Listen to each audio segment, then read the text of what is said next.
सबसे पहले बात मैनपुरी के रण की ही कर लेते हैं। आज भी रोमांचक हो चला है मुकाबला। समाजवादी पार्टी की ओर से डिंपल यादव तो बीजेपी ने रघुराज सिंह शाक्य पर भरोसा जताया है और ऐसे में दोनों तरफ से साख और प्रतिष्ठा का सवाल ये चुनाव बन गया है।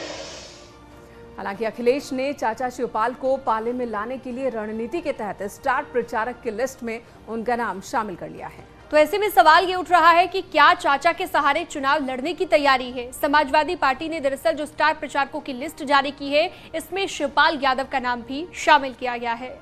तो डिंपल के लिए वोट मांगेंगे शिवपाल, ये बड़ा सवाल है क्योंकि अभी तक शिवपाल यादव की ओर से इस पर कोई रिएक्शन नहीं आया है। अखिलेश यादव ने यहां पर सिंपैथी कार्ड भी खेल दिया है। स्टार प्रचारक पर शिवपाल ने इस वक्त चुप्पी साध रखी है। तो इससे पहले की बात करें तो नामांकन से दूरी बनाई हुई थी शिवपाल यादव ने। ऐसे में शिवपाल यादव की मैनपुरी में क्या भूमिका रहेगी, ये भी अपने आप में एक बड़ा सवाल है, क्योंकि शिवपाल के करीबी रहे रघुराज सिंह शाक्य बीजेपी से चुनाव लड़ रहे हैं।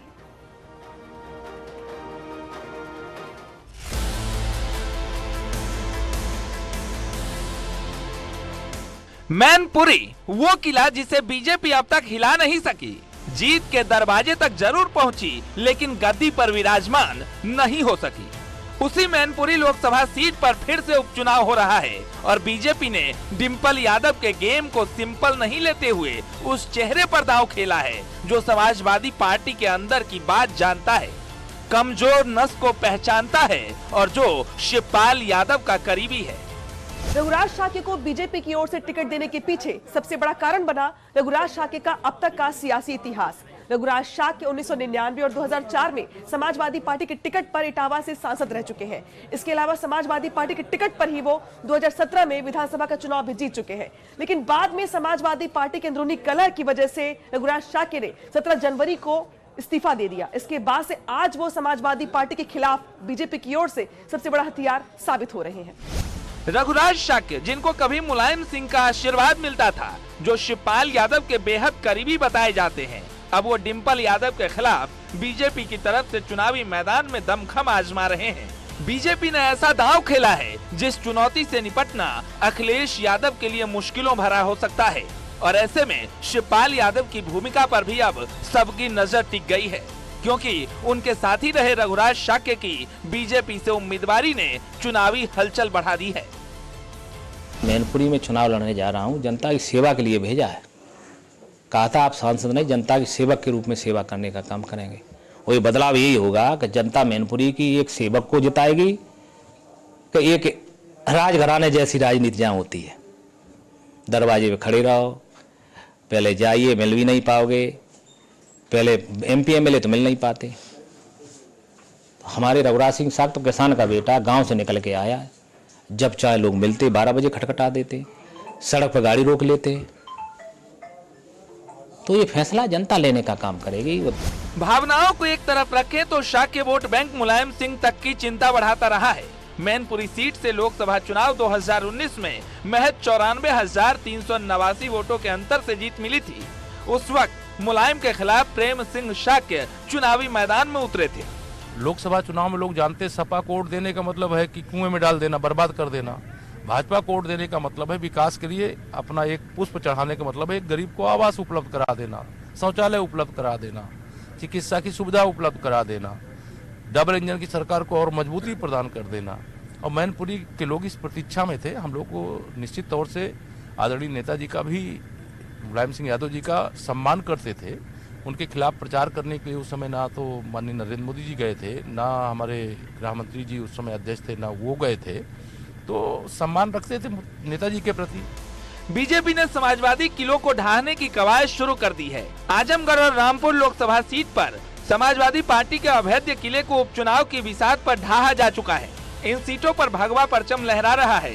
ऐसे में रघुराज शाक्य डिंपल यादव की चुनौती बढ़ा सकते हैं।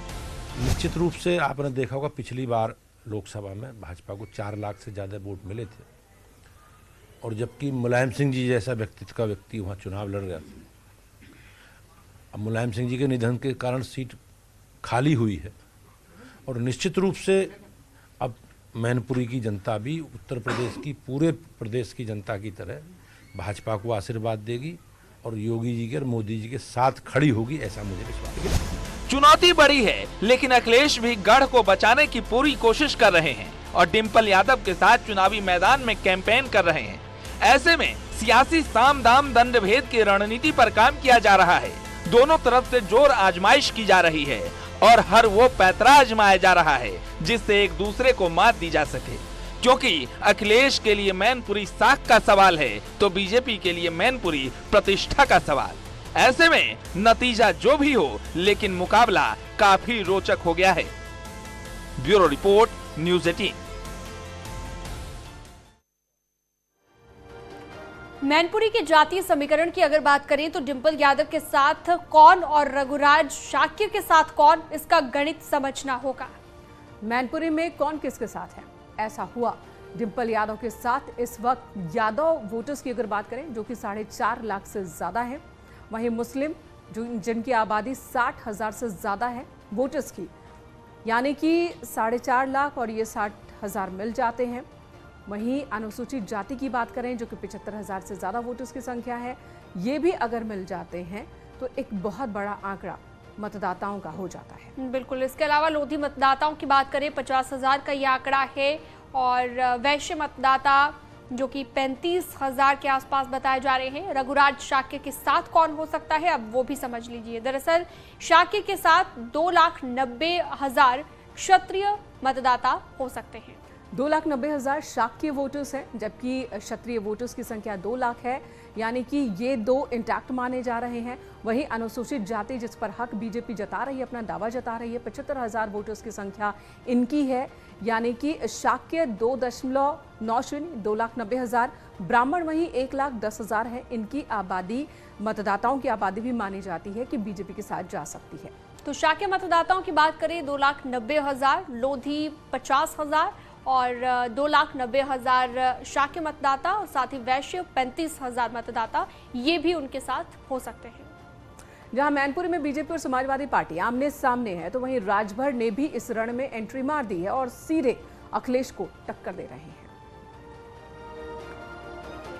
मन चुप हो बैठिए, देख दिनन के फिर, घबराइए नहीं। अगर वहां कदम रखा है ओम प्रकाश राजभर ने तो दुर्भाग्य हमारा या समाजवादी पार्टी जो भी कह लीजिए। 8 तारीख को मैनपुरी में कार्यक्रम किया था, 4 दिन लगातार बरसात हुई, बरसात में कार्यक्रम करके आया जहां कम से कम 10,000 लोग जुटे थे। 10,000 लोगों ने कसम खा के वो गए हैं कि हम लोग समाजवादी पार्टी को वोट नहीं देंगे, हम अपने प्रत्याशी को देंगे। राम गोपाल जी कह रहे हैं हमारा परिवार एक है, शिवपाल जी से पूछ करके कैंडिडेट उतारा गया है, इसलिए ओपी राजभर जी का कोई मतलब नहीं है।